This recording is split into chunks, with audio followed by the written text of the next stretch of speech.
Have you ever felt like a puppet on a string with life just happening to you instead of you creating it? News headlines, traffic jams, other people's opinions, they all seem to dictate your mood and decisions. It's exhausting, right? But what if I told you there's a way to grab the steering wheel of your life? A way that will change everything, starting right now. Ready to find out the secret? Hey everyone!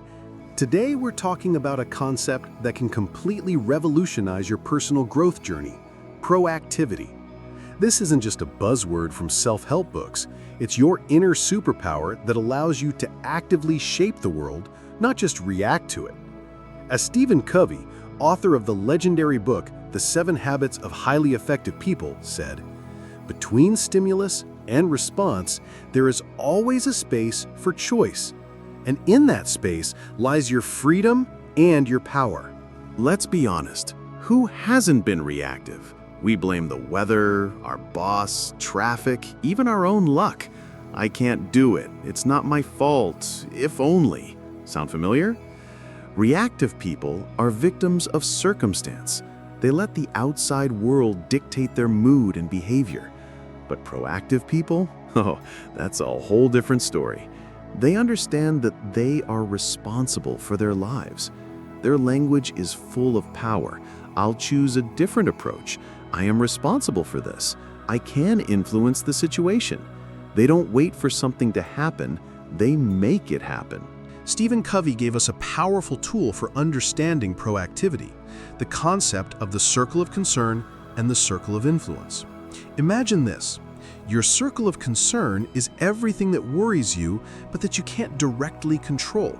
World news, politics, traffic jams. How much energy do we waste worrying about things that are out of our hands?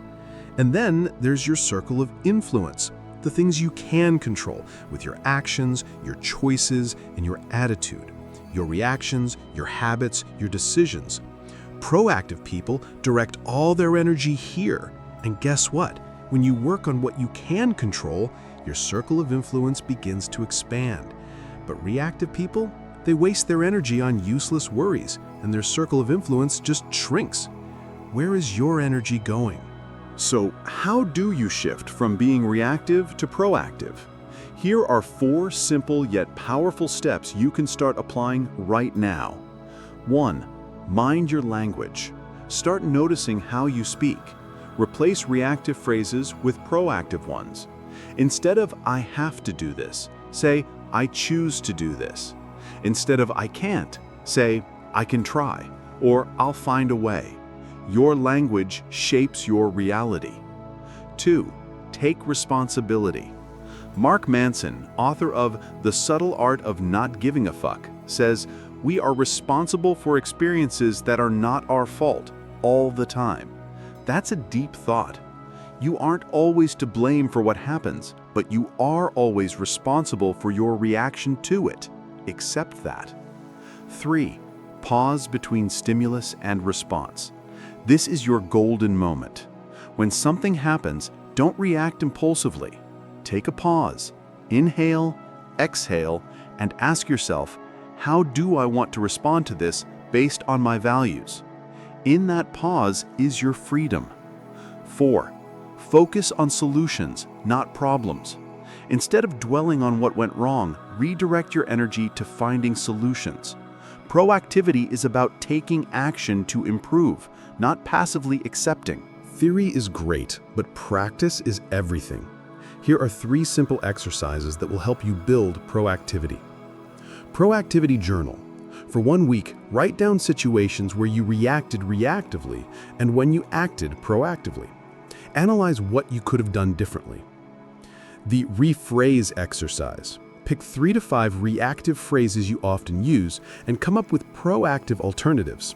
Practice them in your daily speech. You'll be amazed at how your mindset changes. Choose one area of your life where you feel most reactive, like your job, health, or relationships. This week, focus on taking one proactive step to take back control. For example, if you're often late for work, create a plan for the next day the night before. If you want to improve a relationship, Be the first to say hello or I'm sorry. Just one small step.